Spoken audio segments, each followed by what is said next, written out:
ಭೋಜನವನ್ನು ಹೇಗೆ ಮಾಡಬೇಕು ಅಂತನ್ನೋದನ್ನು ಬ್ರಹ್ಮಪುರಾಣ ಆ ಅನ್ನಕ್ಕೆ ಮಾಡಬೇಕಾದ ಪ್ರಾರ್ಥನೆಯನ್ನು ತುಂಬ ಸುಂದರವಾಗಿ ತಿಳಿಸಿದೆ. ಸ್ತ್ರೀಯರು ಮಾತ್ರ ಹೀಗೆ ಪ್ರಾರ್ಥನೆ ಮಾಡಬೇಕು ಅಂತ ಅಲ್ಲ, ಪ್ರತಿಯೊಬ್ಬರೂ ಸಹ ಅನ್ನವನ್ನು ಯಾರು ಸ್ವೀಕಾರ ಮಾಡಬೇಕೋ, ಅನ್ನದ ಅಪೇಕ್ಷೆ ಯಾರಿಗೆ ಇದೆಯೋ ಎಲ್ಲರೂ ಕೂಡ ಇಂಥ ಶುದ್ಧವಾದ ಪರಿಶುದ್ಧವಾದ ಅನ್ನದ ಸಂಪ್ರಾಪ್ತಿ ನನಗೆ ಆಗಲಿ ಅಂತ ಆ ಅನ್ನಕ್ಕೆ ಪ್ರಾರ್ಥನೆ ಮಾಡಿದಾಗ, ಅಭಿಮಾನಿಗೆ ನಿಯಾಮಕನಾದ ಪರಮಾತ್ಮನಿಗೆ ಪ್ರಾರ್ಥನೆ ಮಾಡಿದಾಗ ಮಾತ್ರ ಅಂಥ ಅನ್ನ ನಮಗೆ ಸಿಗ್ತದೆ. ಅನ್ನಕ್ಕೆ ಪ್ರಾರ್ಥನೆ ನಾವು ಮಾಡದೇ ಹೋದರೆ ಆ ತರಹದ ಅನ್ನ ನಮಗೆ ಸಿಗೋದಿಲ್ಲ ಅನ್ನೋದಕ್ಕಾಗಿ ಬ್ರಹ್ಮದೇವರು ಆ ರೀತಿಯಾಗಿ ಪ್ರಾರ್ಥನೆ ಮಾಡಿರಿ ಅಂತ ಪುರಾಣದಲ್ಲಿ ತಿಳಿಸ್ತಾರೆ. ಸ್ತ್ರೀಯರು ತಾವು ಭೋಜನ ಮಾಡಬೇಕಾದರೆ ಪತಿಯ ಅನುಮತಿಯನ್ನು ತೆಗೆದುಕೊಂಡು ಭೋಜನ ಮಾಡಬೇಕು ಅಂತ ಹೇಳ್ತಾರೆ. ಇದೊಂದು ಯಜ್ಞ. ಭೋಜನ ಅಂತ ಅನ್ನೋದು ಒಂದು ಯಜ್ಞ. ನಾವು ಸಾಮಾನ್ಯವಾಗಿ ಕೇಳ್ತಾನೆ ಬರ್ತಾ ಇದ್ದೇವೆ, ಯಾವುದೇ ಕರ್ಮವನ್ನು ಮಾಡುವಾಗ ಮಲ್ಕೊಳ್ಳಿಕ್ಕೆ ಒಂದೇ ಅನುಮತಿ ಇಲ್ಲದೇ ಇದ್ದ ಹಾಗೆ ಇದೆ. ನಾನು ಮಲ್ಕೊಳ್ತೇನೆ, ಅನುಮತಿ ಕೊಡ್ರಿ ಅಂತ. ಯಾಕೆಂದರೆ ಅದು ರಾಗತಃ ಪ್ರಾಪ್ತ, ಅದು ಮಲಗಿಕೊಳ್ಳೋದು ಅಂತ ಅನ್ನೋದು. ಹೀಗಾಗಿ ಸ್ನಾನ ಮಾಡಬೇಕಾದರೂ ಅನುಮತಿ, ಹಿರಿಯರ ಅನುಮತಿ. ಹಿರಿಯರಿಲ್ಲದೆ ಇದ್ದಾಗ ತನಗೆ ಸಮಾನರಾದವರಿದ್ದರೂ ಪರವಾಗಿಲ್ಲ ಅಂತ ಹೇಳ್ತಾರೆ. ಅನುಮತಿಯನ್ನು ಸ್ವೀಕಾರ ಮಾಡಲಿಕ್ಕೆ ಹಿರಿಯರೇ ಬೇಕು ಅಂತ ನಿಯಮ ಇಲ್ಲ. ತನ್ನ ಶಿಷ್ಯರು, ಮಕ್ಕಳು ಅವರನ್ನು ಬಿಟ್ಟು ಉಳಿದ ಎಲ್ಲರಿಂದಲೂ ಅನುಮತಿಯನ್ನು ಸ್ವೀಕಾರ ಮಾಡಬಹುದು ಅಂತ ಶಾಸ್ತ್ರ ಹೇಳಿದೆ. ಅನುಮತಿ ಇಲ್ಲದೆ ಯಾವ ಕರ್ಮವನ್ನು ಮಾಡಲಿಕ್ಕಿಲ್ಲ ಅಂತ ಹೇಳಿದ್ದಾರೆ ಶಾಸ್ತ್ರದಲ್ಲಿ. ಹೀಗಾಗಿ ಸ್ನಾನ ಮೊದಲು ಪ್ರತಿಯೊಂದು ಕರ್ಮವನ್ನೂ ಕೂಡ ಹಿರಿಯರ ಅಥವಾ ಬ್ರಾಹ್ಮಣರ ಅನುಮತಿಯಿಂದಲೇ ಆ ಕರ್ಮವನ್ನು ಮಾಡಬೇಕು ಅಂತ ಹೇಳಿದ್ದಾರೆ. ಸ್ತ್ರೀಯರಿಗೆ ಪತಿಯೇ ಗುರು ಆದದ್ದರಿಂದಾಗಿ ಆ ಪತಿಯ ಅನುಮತಿಯನ್ನು ಪಡೆದು ಭೋಜನವನ್ನು ಮಾಡಬೇಕು ಅಂತ ಅನ್ನೋದನ್ನು ಮುಂದೆ ತಿಳಿಸ್ತಾರೆ. ಪತಿಂಚೈತದನುಜ್ಞಾತ ಶಿಷ್ಟಮನ್ನಾದ್ಯಮಾತ್ಮನ ಭುಕ್ತ್ವಾ ನಯೇದಹ ಶೇಷಂ ಆಯವ್ಯಯ ವಿಚಿಂತಯ. ಪತಿಗೆ ತಾನು ಮಾಡಿದ ಅನ್ನವನ್ನು ಕೊಟ್ಟು ಆ ಪತಿ ಆ ಅನ್ನವನ್ನು ನೈವೇದ್ಯ ಮಾಡಿದ ಮೇಲೆ, ವೈಶ್ವದೇವ ಮಾಡಿದ ಮೇಲೆ, ಅತಿಥಿ ಅಭ್ಯಾಗತರ ಭೋಜನವಾದ ಮೇಲೆ, ಪತಿಯ ಭೋಜನವಾದ ಮೇಲೆ ಪತಿಯ ಅನುಮತಿಯನ್ನು ಪಡೆದು ಉಳಿದ ಅನ್ನ ಮುಂತಾದವುಗಳನ್ನು ಆತ್ಮನ ಅಂದರೆ ಮನಃಪೂರ್ವಕವಾಗಿ ಅಂತ ಅರ್ಥ. ಆತ್ಮ ಎಂಬ ಶಬ್ದಕ್ಕೆ ಅನೇಕ ಅರ್ಥಗಳಿವೆ. ಆತ್ಮ ಅಂದರೆ ಜೀವ ಅಂತ ಅರ್ಥ, ಆತ್ಮ ಅಂದರೆ ದೇಹ ಅಂತ ಅರ್ಥ ಇದೆ, ಆತ್ಮ ಅಂದರೆ ಮನಸ್ಸು ಅಂತ ಅರ್ಥ ಇದೆ. ಹೀಗಾಗಿ ಆತ್ಮನ ಅಂದರೆ ಮನಃಪೂರ್ವಕವಾಗಿ ಅನ್ನವನ್ನು ಸ್ವೀಕಾರ ಮಾಡಬೇಕು ಅಂತ ಹೇಳಿದ್ದಾರೆ. ಬರೀ ಹೊಟ್ಟೆ ತುಂಬಬೇಕು ಅಂತ ಹೇಳಿ ಬರೀ ನಾಲಿಗೆಯಿಂದ ಮಾತ್ರ ಆಹಾರವನ್ನು ಸ್ವೀಕಾರ ಮಾಡೋದಲ್ಲ, ಮನಃಪೂರ್ವಕವಾಗಿ, ಅದರ ಅರ್ಥ ಪ್ರೀತಿಯಿಂದ, ಸಂತೋಷದಿಂದ ಮತ್ತೆ ಅನ್ನವನ್ನು ಸ್ವೀಕಾರ ಮಾಡಬೇಕು, ಅನ್ನದ ಭೋಜನವನ್ನು ಮಾಡಬೇಕು ಅಂತ ಹೇಳ್ತಾರೆ. ಹೀಗೆ ಊಟವನ್ನು ಮಾಡಿ ಅಹಶೇಷಂ, ಉಳಿದ ಹಗಲಿನ ಕಾಲ ಏನಿದೆ ಅಲ್ಲ, ಆ ಹಗಲನ್ನೆಲ್ಲ ಆಯವ್ಯಯ ವಿಚಿಂತಯ, ಎರಡೂ ತರಹದ ಅರ್ಥವನ್ನು ಇಲ್ಲಿ ನಮಗೆ ತಿಳಿಸ್ತಾರೆ. ಆಯ ವ್ಯಯ, ಅದನ್ನು ನೋಡಿಕೊಳ್ಳೋದು ಹೆಂಡತಿ ಅಂತ ಶಾಸ್ತ್ರದಲ್ಲಿ ಹೇಳಿದ್ದಾರೆ. ಹೀಗಾಗಿ ಎಷ್ಟು ಆಯವಾಯಿತು, ಎಷ್ಟು ವ್ಯಯವಾಗಿದೆ ಅನ್ನೋದರ ವಿಚಾರವನ್ನು ಮಾಡ್ತಾ ಆ ಹಗಲು ಕಳಿಬೇಕು ಅಂತ ಹೇಳಿದ್ದಾರೆ. ಹಾಗಾದರೆ ಇಡೀ ಹಗಲೆಲ್ಲ ಇದೇ ಕೆಲಸವ ಅವರಿಗೆ ಅಂತಾದರೆ ಅಲ್ಲ. ಯಾವ ಕರ್ಮವನ್ನು ಮಾಡಿದರೆ ನಮಗೆ ಆಯಾ ಲಾಭವಾಗ್ತದೆ, ಯಾವ ಕರ್ಮವನ್ನು ಮಾಡಿದರೆ ವ್ಯಯ ನಾಶವಾಗ್ತದೆ, ಇದರ ವಿಚಾರವನ್ನು ಮಾಡಿ ಲಾಭವನ್ನು ತಂದುಕೊಡುವ ಕರ್ಮಗಳನ್ನು ಮಾಡ್ತಾ, ಹಾನಿಯನ್ನು ತಂದುಕೊಡುವ ಕರ್ಮಗಳನ್ನು ಪರಿತ್ಯಾಗ ಮಾಡ್ತಾ ಆ ಉಳಿದ ಕಾಲವನ್ನು ಮತ್ತೆ ಕಳೆಯಬೇಕು ಅಂತ ಇಲ್ಲಿ ನಮಗೆ ತಿಳಿಸ್ತಾರೆ. ಆಯವ್ಯಯ ವಿಚಿಂತಯ, ಅಥವಾ ಈ ಆಯವ್ಯಯಗಳನ್ನು ಕೊಡುವವನು ಯಾರು? ಪರಮಾತ್ಮ. ಅಂದರೆ ಆ ಆಯವ್ಯಯಗಳನ್ನು ನೋಡಿಕೊಳ್ಳುವಾಗಲೂ ಸಹ ಇಷ್ಟೆಲ್ಲ ಕೊಟ್ಟವನು ಯಾರು? ಪರಮಾತ್ಮನೇ ಅಲ್ಲ. ಹಾಗಾದರೆ ಇಷ್ಟೆಲ್ಲ ಖರ್ಚು ಆದದ್ದು ಹೇಗೆ? ಆ ಪರಮಾತ್ಮನಿಂದನೇ ಅಲ್ಲ. ಪರಮಾತ್ಮನ ಅನುಗ್ರಹ ಇಲ್ಲದೆ ಹೋದಾಗ, ದೇವರ ಪ್ರೇರಣೆ ಇಲ್ಲದೆ ಹೋದಾಗ ಅಪವ್ಯಯವಾದರೆ ಏನು ಮಾಡೋದು? ಹೀಗಾಗಿ ಈ ಈ ವ್ಯಯ ಎಷ್ಟು ಮಹತ್ವದ ಕೆಲಸ ಅಂದರೆ, ಆ ಆಯವ್ಯಯ ನಮ್ಮ ಸಮಗ್ರವಾದ ಪುಣ್ಯದ ಪರಿರಕ್ಷಣೆ ಆ ಆಯವ್ಯಯಗಳಿಂದಲೇ ಆಗೋದು. ಊಟ ಹೇಗೆ ನಮ್ಮ ಪುಣ್ಯವನ್ನು ಸಂರಕ್ಷಣೆ ಮಾಡ್ತದೆ, ಈ ಆಯವ್ಯಯಗಳೂ ಸಹ ಒಂದರ್ಥದಲ್ಲಿ ಊಟಕ್ಕಿಂತಲೂ ಮಿಗಿಲಾಗಿ ಈ ಆಯವ್ಯಯ ನಮ್ಮ ಪುಣ್ಯವನ್ನು ಪರಿರಕ್ಷಣೆ ಮಾಡ್ತದೆ. ಹೇಗೆ ಹಣ ಬಂತು ಅನ್ನೋದರ ವಿಚಿಂತನೆಯನ್ನು, ವಿಶೇಷವಾದ ಚಿಂತನೆಯನ್ನು, ಹಣ ತಂದು ಹಾಕಿದ್ದಿಷ್ಟೇ ಅಲ್ಲ, ಗಂಡ ಹಣವನ್ನು ತಂದು ಹಾಕಿದ್ದಾನೆ, ಬರೀ ಅಷ್ಟು ಹಣ ಸಿಕ್ಕಿದೆ ಎಲ್ಲ ಸಾಕು ಅಂತ ಅಲ್ಲ, ಆ ಆಯವಾದದ್ದು ಹೇಗೆ ಅನ್ನೋದರ ಬಗ್ಗೆ ವಿಶೇಷವಾದ ಚಿಂತನೆಯನ್ನು ಮಾಡಬೇಕಂತೆ. ಹೆಚ್ಚು ಹಣ ಬಂತು ಅಂದರೆ ಎಲ್ಲಿಂದ ಬಂತು, ಯಾರು ಕೊಟ್ಟರು, ಹೇಗೆ ಬಂದಿದೆ ಅಂತ ಈ ರೀತಿಯಾಗಿ ಹೇಳಿ ಆ ತರಹದ ಚಿಂತನೆಯನ್ನು ಮಾಡಬೇಕು ಅಂತ ಸ್ಮೃತಿಗಳಲ್ಲಿ ಪುರಾಣಗಳಲ್ಲಿ ನಮಗೆ ತಿಳಿಸ್ತಾರೆ. ಯಾಕೆಂದರೆ ಯಾವುದು ಹೆಚ್ಚಿನ ಹಣ, ಯಾವುದು ಕೆಟ್ಟ ಮಾರ್ಗದಿಂದ ಹಣ ಬಂದಿದೆ, ಅಂಥ ಹಣದಿಂದ ನಮಗೆ ಒಳ್ಳೆಯದಾಗೋದಿಲ್ಲ, ನಮಗೂ ಒಳ್ಳೆಯದಾಗೋದಿಲ್ಲ, ನಮ್ಮ ಮಕ್ಕಳಿಗೂ ಒಳ್ಳೆಯದಾಗೋದಿಲ್ಲ. ಅದು ಹೇಗೋ ಖರ್ಚಾಗಿ ಹೋಗಿಬಿಡ್ತದೆ, ಕೆಟ್ಟ ಕೆಲಸಗಳಿಗಾಗಿಯೇ ಅದು ಖರ್ಚಾಗಿ ಹೋಗಿಬಿಡ್ತದೆ ಅನ್ನೋದಕ್ಕಾಗಿ ಆ ಆಯ ಮತ್ತು ವ್ಯಯದ ವಿಚಿಂತನೆಯನ್ನು ಮಾಡಬೇಕು ಅಂತನ್ನೋದನ್ನು ಸ್ಮೃತಿ ನಮಗೆ ತಿಳಿಸ್ತದೆ. ಆಯಿತು, ಅವರೇನೋ ಸನ್ಮಾರ್ಗದಲ್ಲಿ ಗಳಿಸಿದ್ದಾರೆ, ಖರ್ಚು ಮಾಡೋ ಕೆಲಸ ಯಾರದು? ಯಜಮಾನಿಯಾಗಿ ತನ್ನದಲ್ಲ. ಹಾಗಾದರೆ ಆ ಖರ್ಚನ್ನು ನಾನು ಕೆಟ್ಟ ಮಾರ್ಗದಲ್ಲಿ ಏನಾದರೂ ಮಾಡಿದ್ದೀನ, ಅದು ವ್ಯಯವಾಗ್ತಾ ಇರೋದು. ಬಂದ ಆಯ ಅದು ಖರ್ಚಾಗಬೇಕಾದ್ರೆ ಒಳ್ಳೆ ಮಾರ್ಗದಿಂದಲೇ ಅದು ಹೊರಗೆ ಹೋಗಬೇಕದು, ಕೆಟ್ಟ ಮಾರ್ಗದಿಂದ ಹೊರಗೆ ಹೋಗಬಾರದು ಅನ್ನೋದಕ್ಕಾಗಿ ಹೊರಗೆ ಹೋಗುವ ಮಾರ್ಗ ಹೇಗೆ ಆ ಹಣ ಖರ್ಚಾಗ್ತಾ ಇದೆ ಅನ್ನೋದರ ವಿಶೇಷವಾದ ಚಿಂತನೆಯನ್ನು ಮಾಡಬೇಕಂತೆ. ಕೆಟ್ಟ ಕೆಲಸಗಳಿಗೆ ಏನಾದರೂ ವ್ಯಯವಾಗ್ತಾ ಇದ್ದರೆ ಅದನ್ನು ಅಲ್ಲಿಗೆ ನಿಲ್ಲಿಸಬೇಕು ಅಂತ ಹೇಳ್ತಾರೆ. ಅಲ್ಲಿಗೆ ಕಡಿದು ಬಿಡಬೇಕು, ಆ ಮಾರ್ಗವನ್ನು ನಿಲ್ಲಿಸಿಬಿಡಬೇಕು. ಈ ದೊಡ್ಡ ಜವಾಬ್ದಾರಿ ಮತ್ತು ಸ್ತ್ರೀಯರಿಗೆ ಇದೆ ಅಂತ ಅನ್ನೋದನ್ನು ಸ್ಮೃತಿಗಳು ಹೇಳ್ತಾರೆ. ಇಷ್ಟೆಲ್ಲ ಜವಾಬ್ದಾರಿ ಇದೆ ಅಂತ ನಮಗೆ ಗೊತ್ತಾದಾಗ ಇನ್ನು ಬೇರೆ ಕೆಲಸ ಯಾಕೆ ಬೇಕು ಅಂತ ಅಂತಾರೆ ಅನ್ನೋದಕ್ಕಾಗಿ ಇದೊಂದು ದೊಡ್ಡದಾದ ಕೆಲಸ, ಆಯ ವ್ಯಯ ವಿಚಿಂತನೆ. ಹೀಗೆ ಆಯ ಮತ್ತು ವ್ಯಯ ಇವೆರಡು ಸಕ್ರಮವಾಗಿದ್ದರೆ, ಸರಿಯಾದ ಮಾರ್ಗದಿಂದ ಆಯವ್ಯಯಗಳಾಗ್ತಾ ಇದ್ದರೆ ಅವಾಗ ಬೇರೆ ಚಿಂತೆ ಯಾಕೆ? ಯಾವುದರ ಚಿಂತೆಯೂ ಇಲ್ಲ, ಅನಾರೋಗ್ಯದ ಚಿಂತೆ ಇಲ್ಲ, ಭಯದ ಚಿಂತೆ ಇಲ್ಲ, ನರಕದ ಚಿಂತೆಯೂ ಇಲ್ಲ. ನರಕದ ಚಿಂತೆ ಯಾವಾಗ?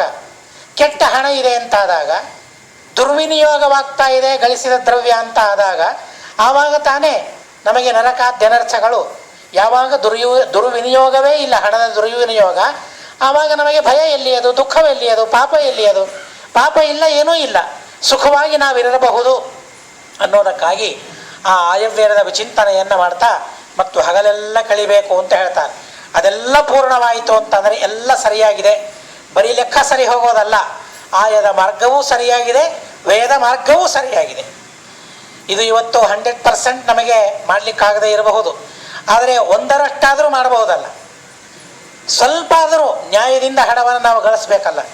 ಯಾಕೆಂದರೆ ನ್ಯಾಯದಿಂದ ಹಣವನ್ನು ಗಳಿಸಿದರೆ ಮಾತ್ರ ಅಂಥ ದ್ರವ್ಯ ದೇವರ ಪೂಜೆಗೆ, ದಾನಕ್ಕೆ ಉಪಯುಕ್ತವಾಗ್ತದಂತೆ, ಧರ್ಮಕ್ಕೆ ಉಪಯುಕ್ತವಾಗ್ತದೆ. ಅದು ಅಪಮಾರ್ಗದಿಂದ ನಾವು ದ್ರವ್ಯವನ್ನು ಗಳಿಸಿದಾಗ ದಾನ ಮಾಡ್ತೇವೆ ಆದರೆ ಪುಣ್ಯ ಬರೋದಿಲ್ಲ, ದಾನ ಮಾಡ್ತೇವೆ ಆದರೆ ಪುಣ್ಯ ಬರೋದಿಲ್ಲ. ದೇವರ ಪೂಜೆ ಮಾಡ್ತೇವೆ, ಆ ಹಣವನ್ನು ಖರ್ಚು ಮಾಡಿ ಪಿತೃಕರ್ಮವನ್ನು ಮಾಡ್ತೇವೆ, ನಾವು ಏನೇನೋ ಸತ್ಕರ್ಮಗಳನ್ನು ಆಚರಣೆ ಮಾಡ್ತೇವೆ, ಆದರೆ ಪುಣ್ಯ ಬರೋದಿಲ್ಲ ಅನ್ನೋದಕ್ಕಾಗಿ ನ್ಯಾಯದಿಂದ ನಾವು ಸ್ವಲ್ಪ ಹಣವನ್ನು ಗಳಿಸಿದರೂ ಪರವಾಗಿಲ್ಲ, ಅದರಿಂದ ನಾವು ಧರ್ಮವನ್ನು ಮಾಡಿದಾಗ ಹೆಚ್ಚು ಪುಣ್ಯ ಬರ್ತದೆ ಅಂತ ಹೇಳ್ತಾರೆ. ಯದ್ಯಪಿ ಶ್ರೀಮದಾಚಾರ್ಯರು ತಾತ್ಪರ್ಯ ನಿರ್ಣಯದಲ್ಲಿ ಹೇಳ್ತಾರೆ, ಯದ್ಯಪಿ ಅಲ್ಪಧನ ತ್ಯಕ್ತಂ ವಿತ್ತಂ ಬಹುಫಲಂ ಲಭೇತ್ ಅಂತ ಹೇಳ್ತಾರೆ. ಸ್ವಲ್ಪ ಹಣ ಇದೆ ನನ್ನ ಹತ್ರ, ಅಷ್ಟೇ ಗಳಿಸಿದ್ದೇನೆ, ಆದರೂ ಅಷ್ಟರಲ್ಲಿಯೇ ನಾನು ಧರ್ಮವನ್ನು ಮಾಡಿದರೆ ಏನು ಪುಣ್ಯ ಬರ್ತದಲ್ಲ, ಬಹಳ ಹಣ ಖರ್ಚು ಮಾಡಿ ನಾನು ದಾನ ಧರ್ಮಗಳನ್ನು ಮಾಡಿದರೆ ಅಷ್ಟು ಪುಣ್ಯ ಬರೋದಿಲ್ಲ ಅಂತ ಆಚಾರ್ಯರು ಅಂತಾರೆ. ಅನ್ನೋದಕ್ಕಾಗಿ ಆ ಆಯವ್ಯಯದ ಚಿಂತನೆಯ ಬಗ್ಗೆ ಬಹಳ ಎಚ್ಚರಿಕೆಯನ್ನು ವಹಿಸಬೇಕು. ಎಚ್ಚರಿಕೆಯನ್ನು ಹೆಚ್ಚು ಹೆಚ್ಚು ಮಾಡಿಕೊಳ್ತಾ ಹೋಗ್ಬೇಕು, ಅದರ ಬಗ್ಗೆ ಜಾಗರೂಕರಾಗ್ತಾ ಹೋಗಬೇಕು ಅನ್ನೋದನ್ನು ನಮಗೆ ಇಲ್ಲಿ ತಿಳಿಸ್ತಾರೆ.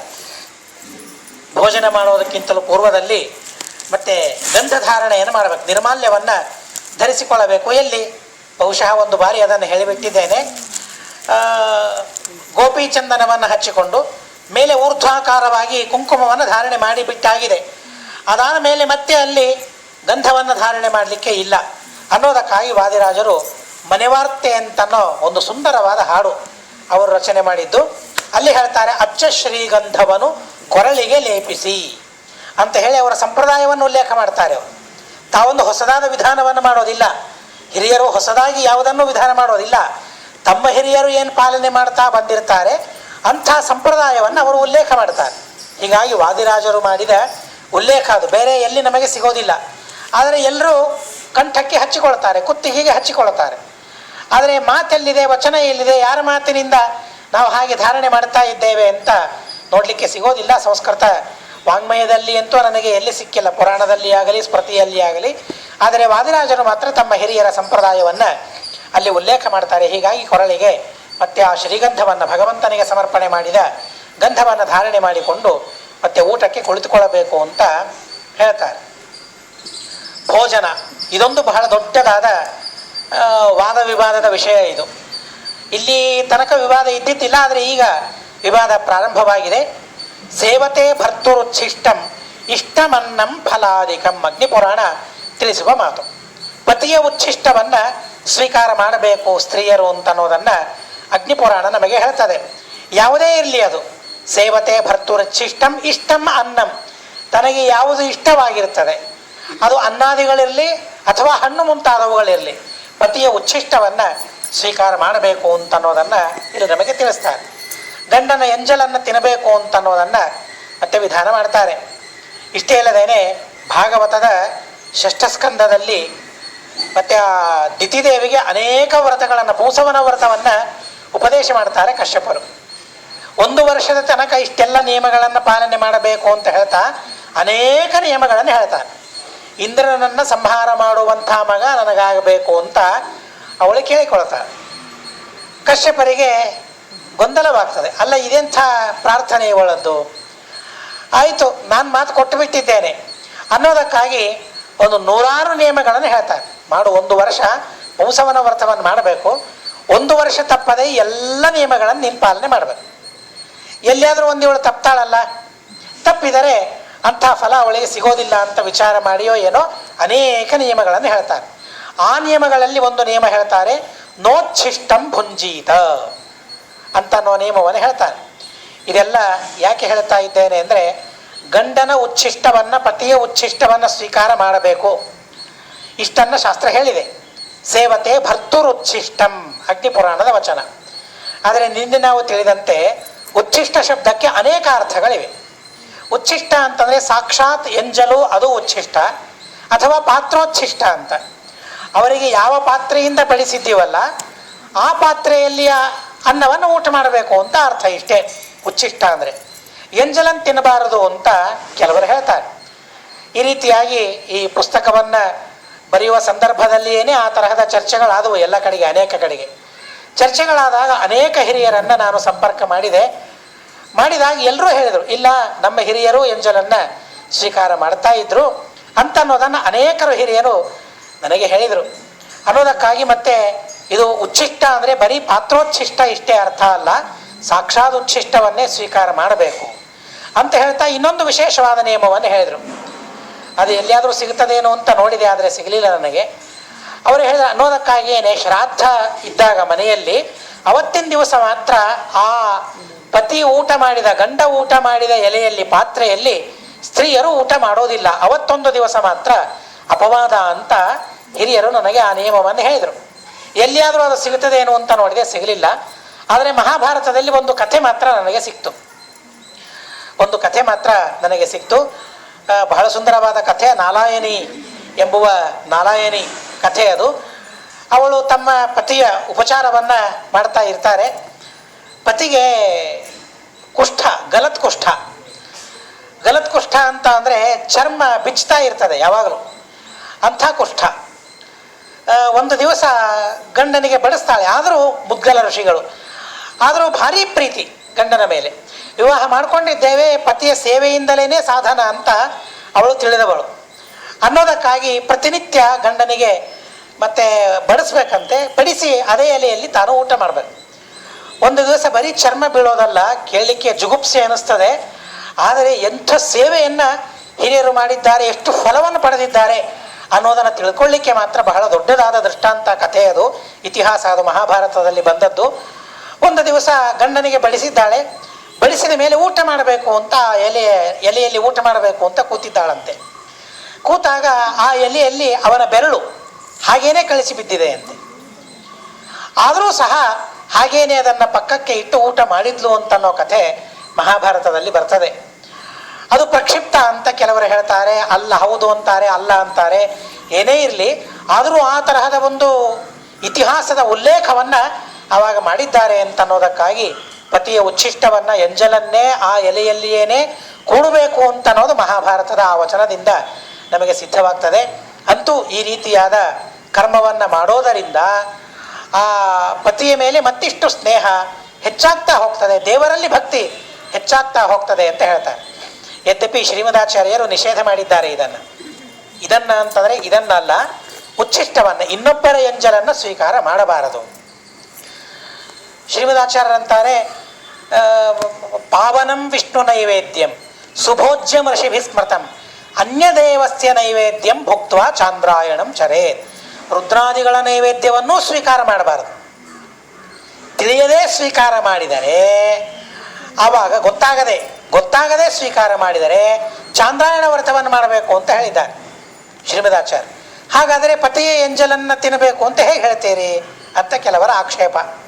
ಇದು ಅಪವಾದ ಅಂತ ಮತ್ತೆ ಅದಕ್ಕೆ ಉತ್ತರವನ್ನು ಹೇಳಿದ್ದಾರೆ.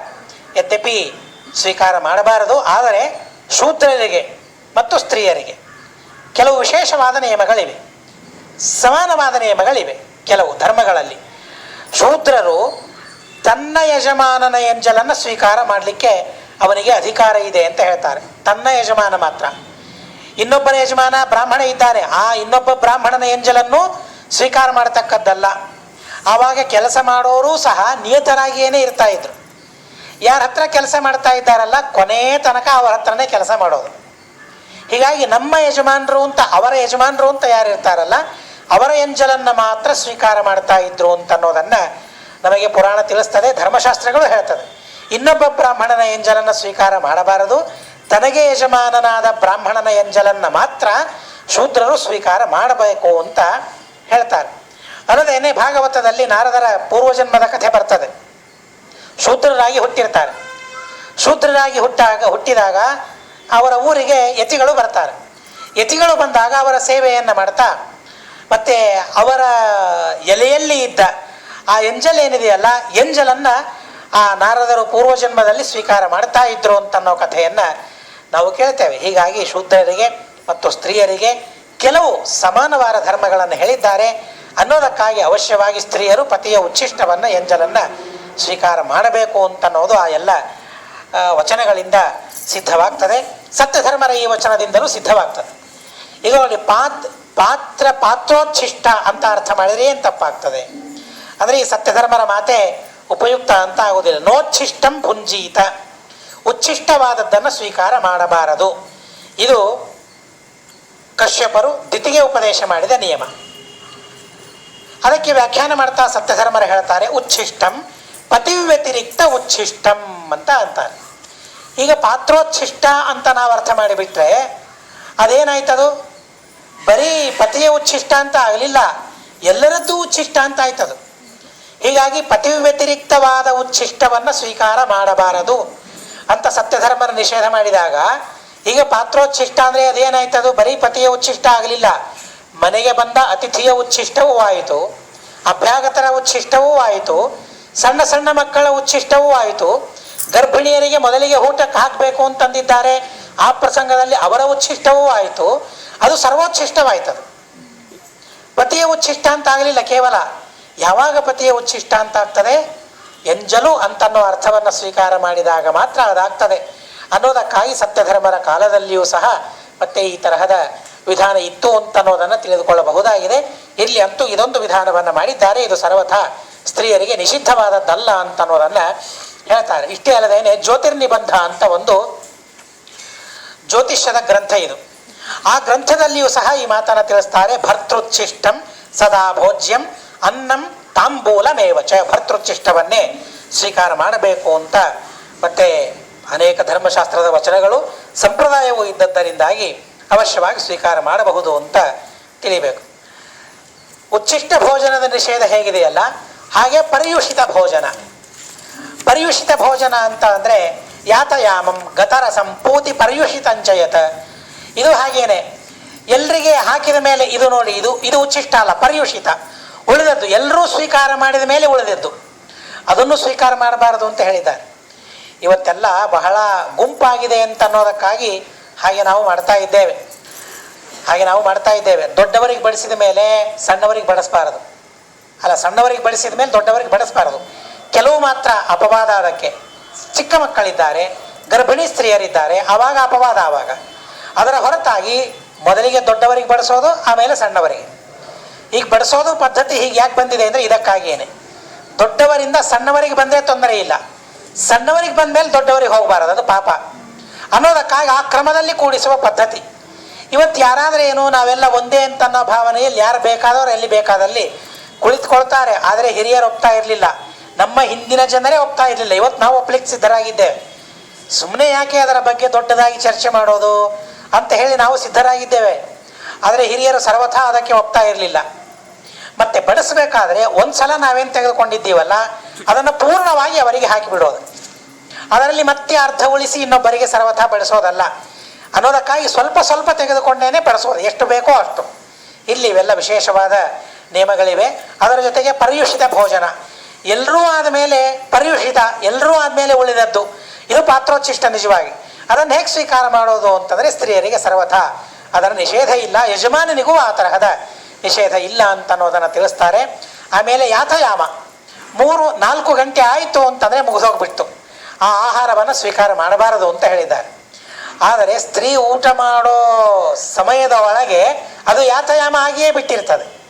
ಹಾಗಾದರೆ ಊಟ ಏನು ಮಾಡೋದು, ಮತ್ತೆ ಹೊಸದಾಗಿ ಮಾಡ್ಕೊಳ್ಳೋದಾ ಅಂತ ಅಂದರೆ ಮನು ಋಷಿಗಳ ಮಾತನ್ನು ಉಲ್ಲೇಖ ಮಾಡ್ತಾರೆ ಋಷಿಗಳು. ತಥಾ ಪರ್ಯುಷಿತ ಭೋಜನಂ ದ್ವಾದಶುಲ್ಯಂಘನಂ ಸ್ತ್ರೀಣಂ ನದೋಷೋ ಮನುರಬ್ರವೀತ್. ಪರ್ಯುಷಿತ ಭೋಜನವಾಗಲಿ ಯಾತಯಾಮದ ಭೋಜನವಾಗಲಿ ಅವಶ್ಯವಾಗಿ ಸ್ತ್ರೀಯರಿಗೆ ದೋಷಾವಹ ಅಲ್ಲ, ಅದರಿಂದ ಯಾವುದೇ ತರಹದ ಪಾಪ ಅವರಿಗೆ ಬರೋದಿಲ್ಲ, ತೊಂದರೆ ಆಗೋದಿಲ್ಲ ಅಂತ ಹೇಳ್ತಾರೆ.